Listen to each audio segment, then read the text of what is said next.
पवित्र शास्त्र मत्ती रचित सुसमाचार अध्याय 28।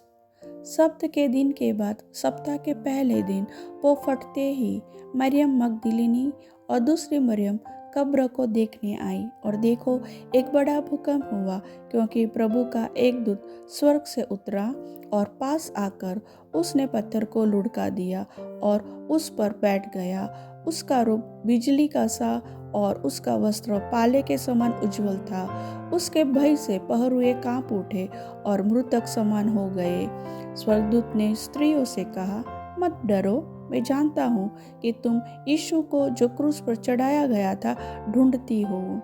वह यहाँ नहीं है, परंतु अपने वचन के अनुसार जी उठा है। आओ, यह स्थान देखो जहाँ प्रभु पड़ा था, और शीघ्र जाकर उसके चेलों से कहो कि वह मृतकों में से जी उठा है, और वह तुमसे पहले गलील को जाता है, वहाँ उसका दर्शन पाओगे।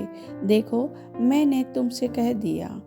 वे भय और बड़े आनंद के साथ कब्र से शीघ्र लौटकर उसके चेलों को समाचार देने के लिए दौड़ गई।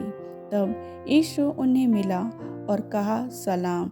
उन्होंने पास आकर और उसके पांव पकड़कर उसको दंडवत किया। तब यीशु ने उनसे कहा, मत डरो, मेरे भाइयों से जाकर कहो कि गलील को चले जाए, वहाँ मुझे देखेंगे।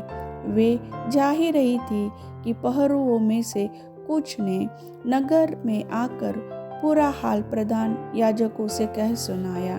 तब उन्होंने पुरनियों के साथ इकट्ठे होकर सम्मति की और सिपाहियों को बहुत चांदी देकर कहा, यह कहना कि रात को जब हम सो रहे थे तो उसके चेले आकर उसे चुरा ले गए, और यदि यह बात हाकिम के कान तक पहुँचेगी तो हम उसे समझा लेंगे और तुम्हें जोखिम से बचा लेंगे। अतः उन्होंने रुपये लेकर जैसा सिखाए गए थे वैसा ही किया। यह बात आज तक यहूदियों में प्रचलित है। 11 चेले गलील में उस पहाड़ पर गए जिसे यीशु ने उन्हें बताया था। उन्होंने उसके दर्शन पाकर उसे प्रणाम किया, पर किसी किसी को संदेह हुआ।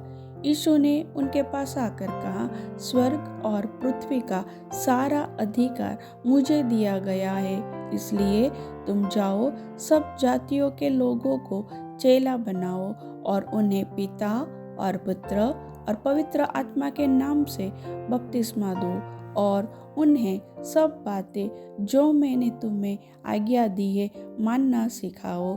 और देखो, मैं जगत के अंत तक सदा तुम्हारे संग हूँ। प्रभु वचन के सुनने वाले सभी भाई बहनों को वचन का आशीष दे और प्रकाशन दे। आमीन।